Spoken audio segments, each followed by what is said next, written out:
All right, let's head out to the studio in the sky here. We've got Leba Freed on the line with us with the Wheels Museum, and my understanding is WHEELS is an acronym. How you doing today, Leba? Good. How are you? Thank you for having me. Well, thank you for joining us today, and we're going to get to your Route 66 story in just a minute. But I'm so excited. I'm, mispronouncing words right out of the gate here.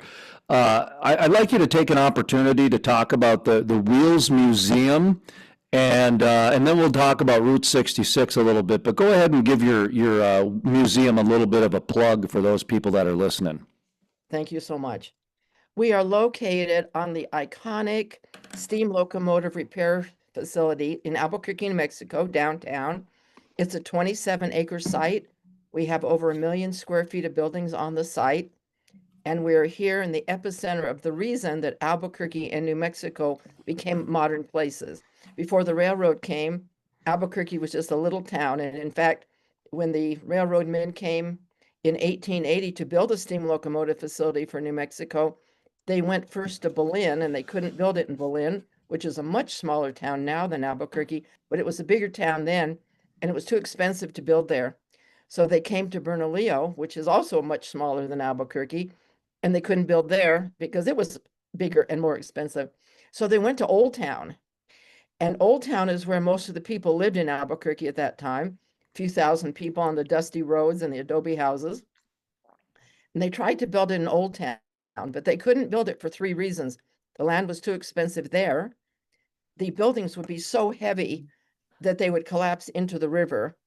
And the reason I think is the most interesting is that the people of Old Town said, no, we do not want to upset the horse and buggy business. They did not want the technology of steam locomotive coming into our state. So if you come to visit Wheels Museum now, you will see that we are where they built the magnificent buildings. About 1915, it all kind of came to be. The machine shop, which is adjacent to our museum, is 166,000 square feet on the ground, 5 stories high. It's an 800,000 square foot building. We just learned it is the largest one left in the world, and we are the last remaining steam locomotive site of its kind in America. Our museum is adjacent to that building. We're in the freight building. We have about 28,000 square feet here. We have over 10,000 items. We've won 30 awards for the museum, and we've hosted over 250,000 people. We're known for our uniqueness, our kindness, our friendship, our community. We have automobiles. We have real train cars. We have model trains, model cars. We have airplanes hanging in the ceiling. We just hung a 58-foot glider in the ceiling, and we have a 48-foot building, so it was difficult. We had to take the wings off that plane. We have a wooden airplane in here, full size. We have the original Chalmers Motors car. We have the car from Better Call Saul with all the bullet holes in it. We were just donated a magnificent 1947 MG car. We have fire trucks. We have buggies. We have hundreds of thousands of dollars worth of model train sets of all gauges from Z all the way to G. We have a real train car that was built here in the museum for a movie. I also started film on the site. It's been a great struggle. I started this in 1994 when the property was for sale for $2 million by the Burlington Northern Santa Fe Railroad. We've had 6 failed developers on the property. And in 2007, we had a developer from Texas who wanted to tear the entire property down. And I was working very closely with the then Mayor Martin Chavez, who's still my close friend, and Bill Richardson, who was the governor who passed away, sadly, and others like Benton for the council and other people, and persuaded them to buy the property, which was then in 2007, 8.5 million, because developers had gotten into the project. And we bought the property and saved it, and it is on the historic register now. So at that time, we moved into the buildings, and it's been very, very successful for us. We're growing every single day. Other good things are happening on the property. We are putting in a $75 million film school in the boiler shop, which is about an 80,000 square foot building. And we are considering, with this approval of the city now, expanding our museum into the Babbitt and Welding shop, which is another 5,000 feet, to make a model railroad center. The mayor has also said to us, if we can raise $150 million, we can start doing the machine shop. We did federally funded studies for the machine shop that show 1 million people a year will come here if we do what we want to do. And that's put in steam locomotives. We work with private rail car owners. We want to get excursions going. We work with our university, UNM, and CNM, our community college, work with other museums. And one of our closest partners is the 2926 Steam Locomotive Group. We have a steam locomotive here in Albuquerque that about 20 some years ago, a group of men bought for $1, and they've spent about $4 million fixing it up. It now runs, and it is our expectation and theirs that it will come home, which is this site. Excuse me. So they will bring their operation here, and that's a major step for us as well to really provide the history and the culture of what this was. There were 1,500 to 2,000 men a day working on this site from 1915 until almost the 70s, repairing 40 locomotives a month. A steam locomotive weighs about 1 million pounds. So there was 40 million pounds of locomotives every day in the machine shop, all the equipment, and 1,500 to 2,000 men. During World War II, the shops were open 24 hours a day with 2,000 men a day working 24 hours. Women were coming at midnight to clean the locomotives that had come in. We were fighting Hitler, and Albuquerque was a major, major important spot for the winning of World War II. So this site we consider, I'm putting it in quotes, but sacred to the development of America, the saving of America, the saving of our state, and the progress of our state. We're only 5 feet from the main line, so we can bring exhibits in on the Burlington. We have people coming in from Amtrak. We have the rail runner, the commuter rail, coming by every day as well. So there's a major, major opportunity here. Also, the mayor is working on a rail trail to go in front of our buildings, and it's a 7-mile circular rail trail around the downtown Albuquerque. So we're having events every week. We're having field trips. We work with corporate. We work with the government. We went to the legislature this year. We got the funding for new bathrooms, a new roof. We're making progress all the time, and we're looking for friends and volunteers and people who want to help us. We're a volunteer group. I've done it 31 years full-time as a volunteer. You are certainly knowledgeable and very articulate about the history and some of the things that are happening. That is very apparent. 2 things here. Number one, I didn't realize that Governor Bill Richardson had passed. I didn't. Yeah. I apparently I've I been spoke to busy, him. and I yeah, spoke like to 3 him not years long. ago, huh? Yeah, I spoke to him not long before he died. We were very close friends. He was in my home many times and his home many times. And he said to me he was very sad that he didn't make the rail runner go farther, go to Denver, to El Paso. Wasn't able to do it. The funding was not there. And he did have a lot of arguments against it. Some people still don't think it's a good thing. I think it's a magnificent thing. It goes from Berlin to Santa Fe. It's our commuter rail. And I think it's a wonderful, wonderful attraction for our state. But we were very close friends, and he gave us $2 million. And he said, Leba, do whatever you want with the $2 million. And of course, we wanted to save this property. I could have bought another property, put the museum in there. We wanted to save the rail yard, of course. So we contributed $2 million to the 8.5 when the city took title to the property.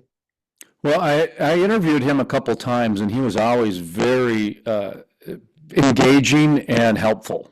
He opened some doors to some contacts up in Farmington, and even down in the Carlsbad area for that the crude life, which is an oil and gas non-political brand that we've done for 15 years. And he was always appreciative of what we did. And I like I said, I didn't realize he had passed, and so. I wanted just to mention that and give you an opportunity to talk a little bit more about him like you did. And then the other question I had was wheels. It's all capitalized. What does wheels stand for? It's an acronym. It stands for We Have Everything Everyone Loves Spinning.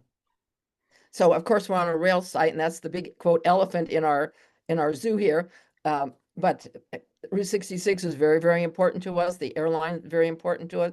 The history of the buggies and the wagons and everything that came before. And we also work on projects about space and technology. We work closely with technology at our universities and honors programs and that kind of thing. And, we're talking about the whole gamut of what I call my underlying theme, the progress of society through moving.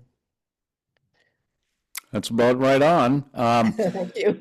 And you've got an event coming up, and then we'll talk about your history with Route 66 and your connection. But there's an event coming up, and it's in April, I do believe, and it's a roads and rails. So we're talking about everything that spins on the road and everything that spins on the rail, right? Yes, we started this, not realizing how big it would grow, but we're very thrilled. We have a wonderful development director named Elizabeth Kirkland, and she really has made this happen. But we're going to have the 2926 steam locomotive here on those 2 days. We're going to have the rail runner train will be here. We will have fire trucks, police cars, all kinds of food trucks, all kinds of music, many other exhibits. And the amazing thing to me is we just heard from somebody we never thought we'd hear from, but we're thrilled, the United States Army. The Army is bringing a 64-foot truck. They want to be part of us.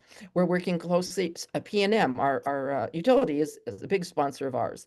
So very excited about that. We have car dealers who are sponsors. So it's really become a large exhibit. People are coming in from all over the country for this for 2 days. And it's going to be a lot of fun and very, very interesting about the history of transportation of the West. That's our theme. That's our goal, to save what has happened and to create for the future generations inspiration as to work and development of our society, of our country. And what are the dates or the date for that again? It's April 18th and 19th from 10 to 4 here at the Wheels Museum and to the east of the Wheels Museum, and also on the property to the north. We are located at 1100 2nd Southwest. And I'd like to give the phone number if people like to call and find out more about this. Sure, thank you. We're at 505-243-6269. So call us anytime. We're here to answer the questions. Maybe you want to participate in some way in the event, or just come and have a great deal of fun with your family and friends and be able to see the locomotive and go up into the locomotive, go onto the rail runner train. You can sit in a fire truck. We had a very fun thing happen. We had a call from the garbage department. And the garbage man said, I want to bring a perfectly clean garbage truck, and I want children to come into it, and I want them to see what it is to be in the garbage business. It's a very important part of our society. We all need it. And so we want to extol the virtues of all the people who are working to make our society better and bringing wheels to us. So if you want to sit in a garbage truck, I bet most people have not done that. You have a chance to do that at our event. Let's transition, by the way, April 19th, April 18th and 19th. Yeah. April 18th and 19th, roads and rails, and the phone number 505-243-6269. Are you, and one final question before we talk about your history with Route 66. Are you still accepting sponsorships and entries or anything along those lines? Yes. We certainly don't want to turn anybody down. It's against our policy and our whole lives to turn anybody down. So we try to take donations. We try to, work with everyone. The other day I had a call from the city, and they said, we think you should charge $5 for people to come to the museum. And I said, no, morally, we feel we don't charge people to come in. And many people give a donation. We have no source of income, but I want everyone to be able to come in. If you cannot pay, then you do not pay. If you can pay and you want to pay, you do. But that's our structure. I try not to be political. I try to keep the politics out a little bit, but why would the city call you and say that? That seems a little bit unusual. Well, we would work very closely with the city, but we are a 501c3. Okay. They want to make sure, in their opinion, for our success. But luckily we are successful, and luckily people do love to come here. We have one problem at the museum. I'll tell you the big problem we have. Children cry when they leave. They don't want to leave. It's great fun here. We have a lot of interactive things. We have a train that goes around the exhibits that people can ride, and bubbles come out of it. So they're riding the bubble train. They go into an RV that we have made of Route 66 billboards. They go in the fire truck. We have many, many things that children can do and adults can do, and they love it very much here. Well, I don't know if you're keeping score or what, but I know that there's a lot of times, many times, that I've gone to free museums and left a $20 donation on the way out. Yes, and we get that too. We get that. Yeah, meaning that if there was a admittance fee, I might not have gone in. That's exactly right. And that's how we feel. Yeah, those and so, customers. Yeah. okay.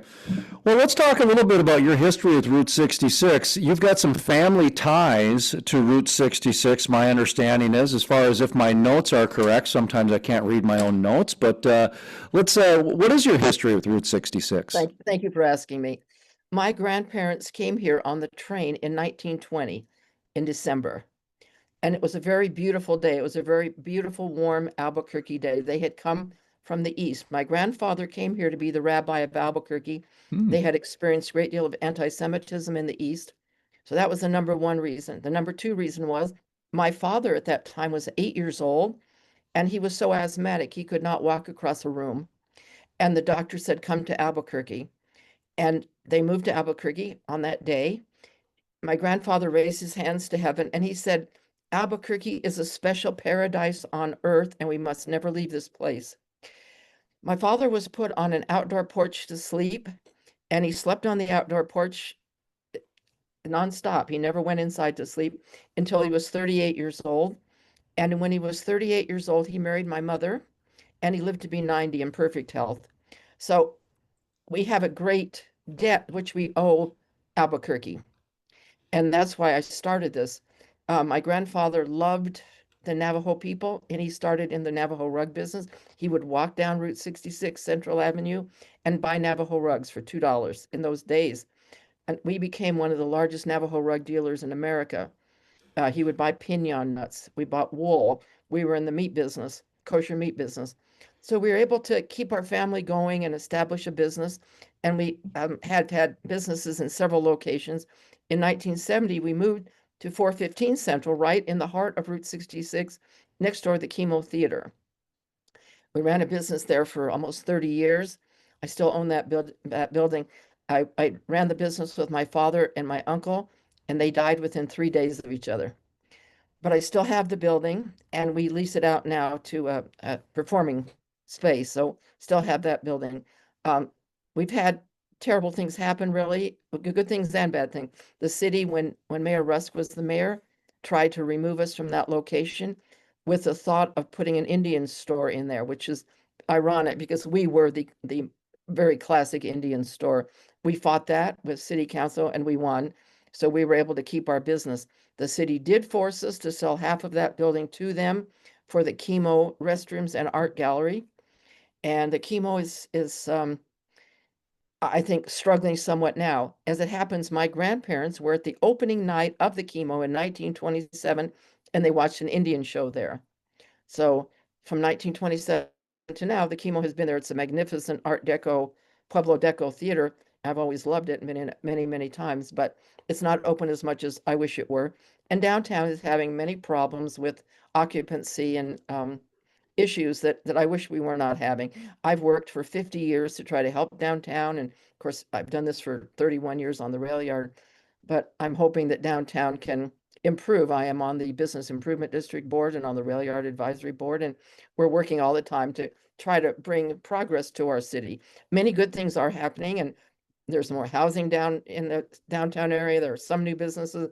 Some things are happening. I wish there were more, but we continue our efforts every day to try. And as I say, my family has always loved it here. We're now the fifth generation of the family living here. We have three children who are doctors and at UNM, and my husband's a doctor, and we're working hard, living to help the community. Now, you mentioned Old Town earlier, and you mentioned downtown. Are those separate? I've been to the farmers market, and I believe that was an Old Town, a great farmers market. Some of the best pistachios I've ever had in my life Well, were they're purchased there. Oh yeah, and I have some honey from is it Bernardello? How do you pronounce the county? Bernalillo. Bernalillo. So it's from Yeah. an apiary in Bernalillo, right there. White Rose. Anyway, it's a local Albuquerque I got over Christmas a few months ago.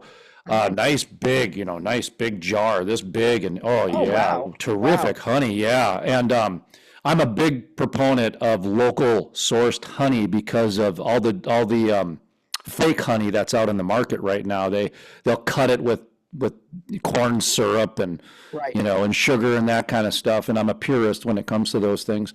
So They need it, right? is the old town and downtown separate, or are they the same? Yes. Yeah. Well, downtown is from First Street I would say maybe 12. And then you go another half a mile or mile or so, that's considered Old Town. The market you're talking about is really downtown. And then there's a market at the rail yards as well, which is open May through um, October, and also for Christmas and also for Valentine's Day and other things. And we participate, we have a booth there whenever that's open as well. But And on the subject of honey, I have to tell you, we live right on the edge of the Sandio Reservation out north by Santa Fe, and we have honey, we raise honey, we have bees. oh, you So do? yeah, so I'm very familiar. We have a 4-acre lot there, and we produce honey. And so those bees get the honey from the reservation and all the wild honey. So Now, I love do honey. your bees get trucked down to Texas like my friend's mom in North Dakota, where she's got an apiary in oh, I don't know, Hettinger, North Dakota, which is in the southwest corner of the state. And during the wintertime, they'll truck those things down to Texas for the pistachio farmers and all those different things. And I think it's so funny that those bees My bees, they travel better than most humans. no, my bees told me they're not leaving Albuquerque. Okay. They don't want to. They don't want to. They're very happy in Well, Albuquerque. that's a good We thing. water them, So, and we have all the hives, and we have, all the growth that's so wonderful for them, all the native plants and everything. So no, they don't go anywhere. They stay right now, home. what kind of honey do you do? Do you do prickly pear honey, wildflower? What kind of No, it's honey? all wild. It's all wild. Okay. Whatever those bees bring us from the wild plants that are all around us. Yeah. We have rabbits, coyotes, we have buffalo in our yard sometime. So, and Buffalo too, that, huh? oh yes, and that's where Bill Richardson came many times. We did many fundraisers for him and Marty Chavis and many people, and Hmm. always loved to come to the house and, you know, and be with us. And we love to have those people.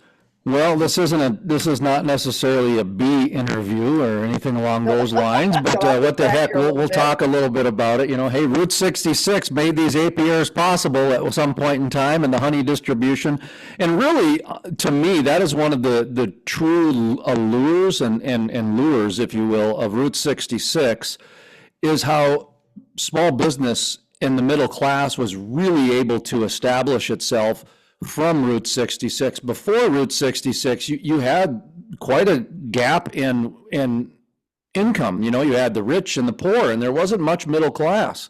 And it was a lot of working, but they weren't necessarily middle class at this point yet. As soon as Route 66 came about, it opened up traveling salesmen, and all of a sudden motels were created, not hotels, because hotels wanted you to go on holiday and wanted you to come into the downtown for weeks on end. Route 66 said, no, we want people to drive up and leave. And then all of a sudden, the engineering behind buildings changed.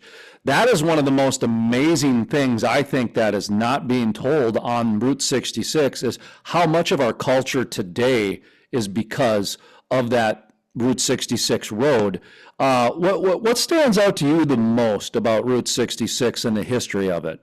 When you talk about this, it brings back such memories, because when we were working there next to the chemo theater, all the neighbors were friends for blocks and blocks, and we had organization to help Route 66, and we had street fairs all the time, and we'd stay open until midnight, and there would be clothing stores, and uh, our business became an import business. In later years, we imported from about 30 countries, and a unique business of very fine quality merchandise.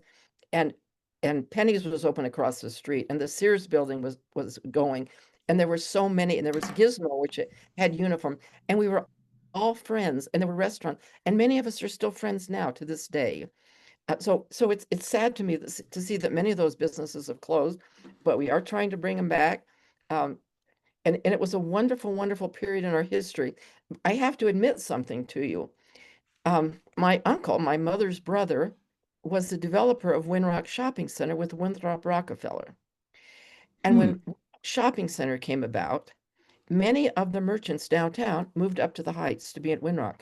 So as I say, I hate to admit it, because we were all working downtown and trying to make downtown successful. And then they would leave downtown and go with my uncle. So with Winthrop Rockefeller. So that was kind of a hard period, but that's just the truth of what happened as the city grew, the shopping centers in the Heights came about. Then Coronado Shopping Center and the Heights grew. And so it's been a hard toll on Route 66 with all the other opportunities that there are. The city's now about 1 million people, including Rio Rancho and the outskirts. So there's many other things going on. But of course, our beloved area is downtown and Route 66. And we think it is vital to save that heart and soul of what, as you say, what made us a city, what made us fascinating, what made us a community, what made us a society. And so we are doing everything we can at Wheels Museum and the rail yards and downtown to preserve that and bring it back to the highlight that it was, with entertainment and food and shopping and art galleries and all the interesting things that we can possibly do. Just about 5 minutes left here with Leba Freed with the Wheels Museum. They have the Road and Rails event coming up April 18th and 19th. If you have a chance, be sure to check it out on their 27-acre establishment there with the museum, where all things with wheels that spin, I guess, and I messed up the acronym there, but what is it? What's that? Everything. We have everything. Everyone loves spinning. We have everything. Everyone loves Everyone spinning. loves spinning. Okay, Yeah. we have And it can be a everything. Everyone computer loves wheel. spinning. It can be Got a it. computer wheel. One time I met with one of the heads of Sandia Labs, and he said, "Would you like the world's smallest wheel? A computer wheel." So we're interested in everything that makes us spin our wheels for progress. I was going to say, if you want me on display, I'm the perfect spinning the wheels and getting nowhere I person. definitely want you. I want you to move here and be on display and help me and volunteer. We do events every Saturday. If you'd like to be on our mailing list, we have about 8,000 people on the mailing list. We'd love to have you on the mailing list. It lists everything that we do, because we have at least 12 programs coming up about Route 66 this coming year, but every week we do program. This Saturday, we're doing one about the chemo. Actually, we have a speaker about the chemo. But if you write to me at my email, we'll put you on the mailing list.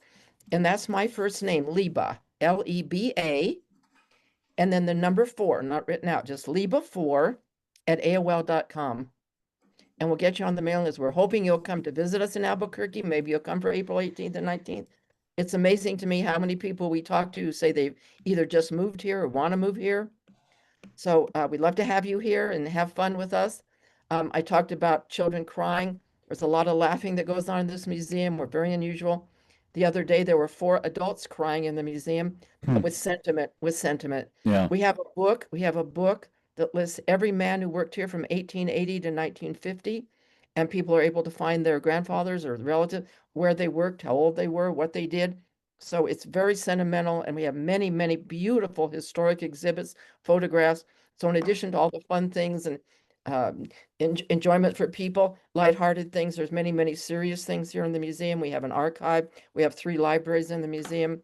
We collect all kinds of memorabilia and history. So we just received a donation of 250 model airplanes, very valuable.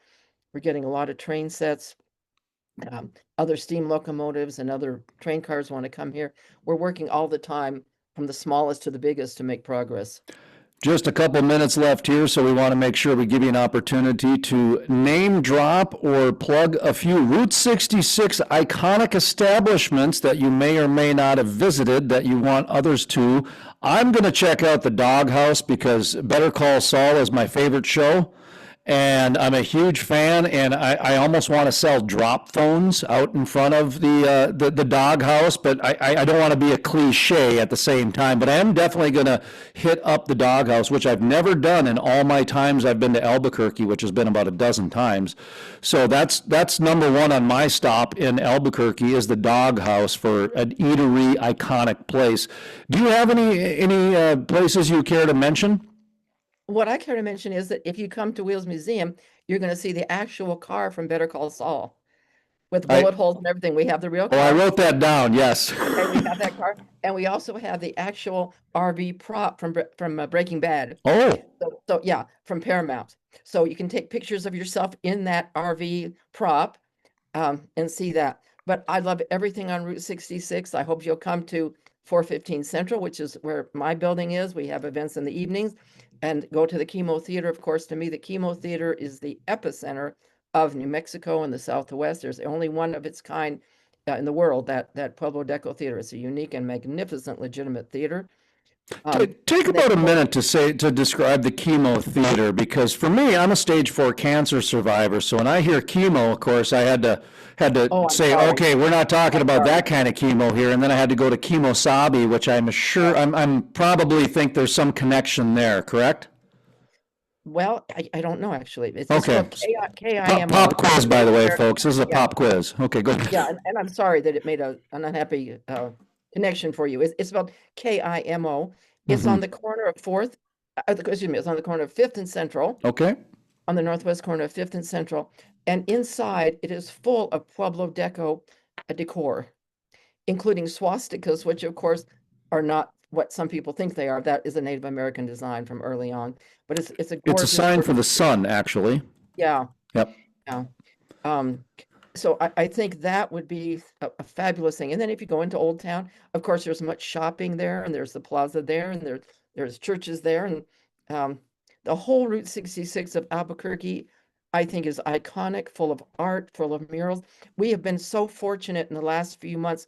We just had a mural painted on the front of our building that's about 100 feet long, which depicts the history of rail and the history of transportation, the history of Albuquerque. So when you come to our building, before you even come in, you will see something, I think, very really magnificent. And we have many murals inside the building as well. Well, I just did a quick search for the chemo, and it says that the chemo has hosted screenings of many films, including A Fistful of Dollars, which was dubbed in the Navajo language. How neat. Yeah, Okay. it's been mostly it's a legitimate theater, but it is also a movie theater at times. Also, I started film here on the rail yards. I'm the person who started film here, and we filmed about 40 major motion pictures here. So we do a lot of filming inside our building, a lot of filming outside our building. We did Avengers here, Transformers. We've done Hallmark, Paramount, Netflix. Many, many movies have been filmed here. So when you come here, you might recognize some of the buildings that you see in the Might have to movie. get a screening of Cars this year now Well, with the Route I got to meet the 66. real men. Yes, I got to meet the real men. Cars was modeled after real men, and I got to meet them. We had a big event here one time, and the men who were trucks and all the different cars, and they really did look like those cartoons. So Oh, that that's was a lot funny. of fun too. Yeah. Well, I'm looking at the clock here, and we better wrap it up. And boy, time has flown on this Yeah. interview. What is the website? And give the phone number one more time, and just kind of we'll close her up here. Thank you. It's wheelsmuseum.org. You can look us up. The phone number is 505-243-6269. My email is lebafour@aol.com. Call us anytime, write to us. We are looking for ideas. We're looking for help. We're looking for sponsors. Be a part of New Mexico and the Southwest. Let's save it and make it better. And thank you very much for doing this. Well, thank you. I appreciate this, and we're looking forward to the broadcast that we're going to do from the Wheels Museum on our trip from sometime in May to July, and so right in the middle, we'll get the specific dates as we get closer to the time, but kind of a preliminary announcement that one of our roadside recordings will be at the Wheels Museum. And so we're going to be inviting folks to come and tell their stories and enjoy the museum and maybe drop a $20 or $200,000 donation. You know what I mean? Yes, I do. I love Somewhere in you. between. Thank you. We'll be waiting for you. We'll be waiting for you. Thank you so much.